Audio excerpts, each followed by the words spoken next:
Assalamualaikum dan salam sejahtera. Bersua lagi dengan saya Cikgu Mali. Saya harap semuanya hari ini berada dalam keadaan yang sihat. Hari ini Cikgu akan bawakan bab 4 tingkatan 5 iaitu berkaitan dengan jenis-jenis cukai. Dan hari ini Cikgu akan terangkan berkaitan dengan cukai pintu. Apakah yang dimaksudkan dengan cukai pintu? Siapakah yang akan dikenakan cukai pintu? Dan juga apakah tujuan cukai pintu dikenakan? Cukai pintu juga dikenali sebagai cukai taksiran. Cukai pintu ini dikenakan kepada semua pegangan harta dan juga hartanah seperti rumah kediaman, perindustrian seperti kilang-kilang, bangunan-bangunan komersial seperti bank, pasar-pasar raya, dan juga yang terakhir ialah dikenakan kepada pemilik tanah-tanah kosong. Apakah tujuan cukai pintu ataupun juga dikenali sebagai cukai taksiran dikenakan kepada pemilik-pemilik yang telah disebutkan tadi?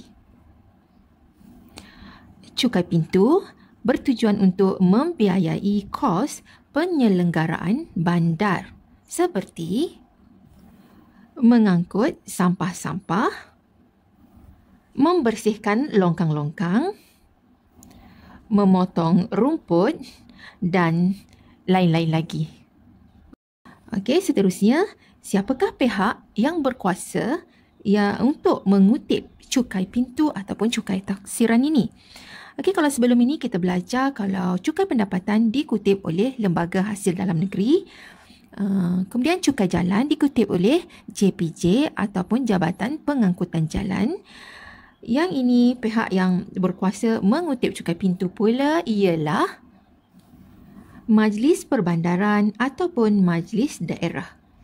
Dua majlis ini diberi kuasa untuk mengutip cukai pintu. Seterusnya, apakah dia kesan pengelakkan cukai? Okey, ada juga terdapat individu yang cuba mengelak daripada membayar cukai pintu. Mari kita lihat apakah tindakan yang akan dikenakan kepada individu berkenaan. Kes yang pertama ialah bila mana bayaran cukai tidak dijelaskan dalam tempoh yang ditetapkan ataupun ini bermakna bayaran cukainya telah pun tertunggak. Okey, tindakannya ialah notis dalam borang E akan dikeluarkan oleh pihak yang berkenaan. Okey. Jadi ini adalah termaktub dalam perundangan Akta Kerajaan Tempatan 1976 iaitu Akta Kurungan 171, Seksyen 147 dan juga 148. Okey. Apabila notis telah dikeluarkan tetapi individu berkenaan masih juga gagal menjelaskan tunggakan, dalam tempoh 15 hari selepas notis diserahkan, individu berkenaan akan dikenakan waran tahanan dalam borang F akan dikeluarkan. Ini bermakna harta boleh disita. Dan ini termaktub dalam perundangan akta yang sama seperti yang pertama tadi iaitu Akta Kerajaan Tempatan 1976, Akta Kurungan 171, Seksyen 147 dan 148. Jadi di sini saya nak terangkan apakah yang dimaksudkan dengan waran tahanan.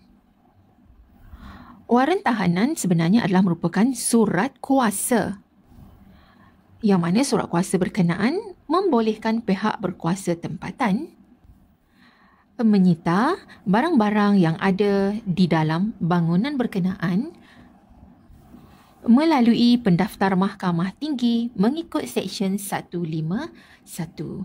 Okey, yang ini semua kesan pengelakan cukai ini, yang tindakannya ini adalah tertakluk kepada perubahan dari semasa ke semasa. Cukai yang berikutnya iaitu cukai tanah. Siapakah yang akan dikenakan cukai tanah? Pihak manakah yang akan mengutip cukai tanah serta apakah dia kesan pengelakkan cukai tanah? Cukai tanah ditafsirkan sebagai sewa dan ia termaktub dalam Seksyen 5 Kanun Tanah Negara 1965.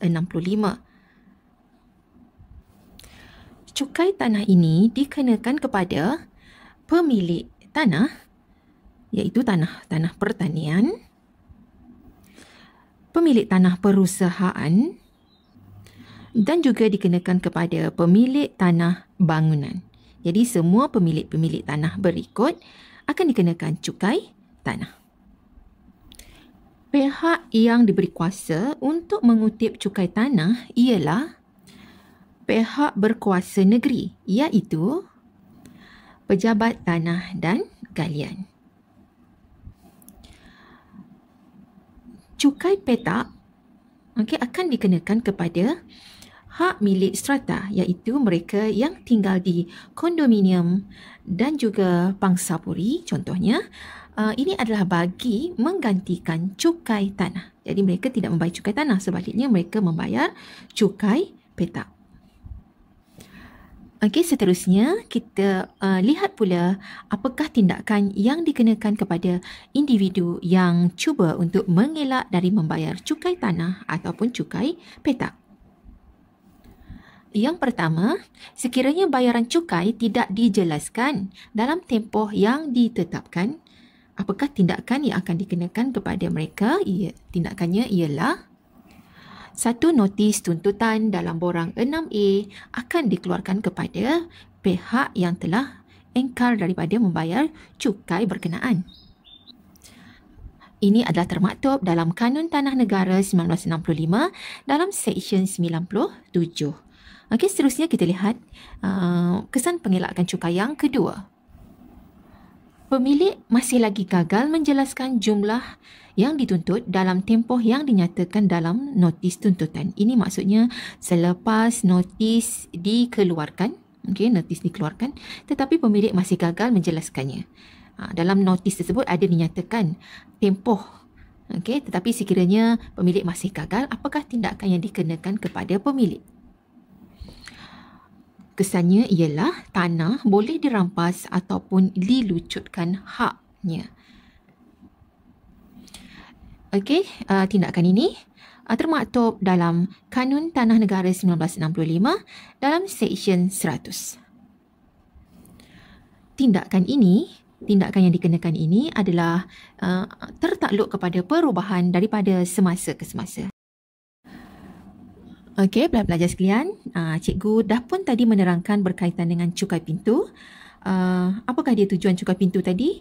Ialah untuk membiayai kos penyelenggaraan bandar seperti mengangkut sampah, membersihkan longkang, memotong rumput, dan ia perlu dikutip oleh Majlis Perbandaran ataupun Majlis Daerah.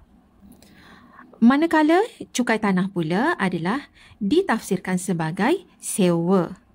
Okey, dan pihak yang diberi kuasa untuk mengutip ialah pejabat tanah dan juga galian. Okey, jadi cikgu dah terangkan tadi untuk kedua-duanya, iaitu cukai pintu dan cukai tanah, apakah dia kesan sekiranya ada individu yang mengelak daripada membayar cukai. Jadi untuk itu, cikgu harap anda semua dah pun jelas dan faham berkaitan dengan dua cukai ini, iaitu cukai pintu dan juga cukai tanah. Dan jangan lupa untuk like dan juga subscribe.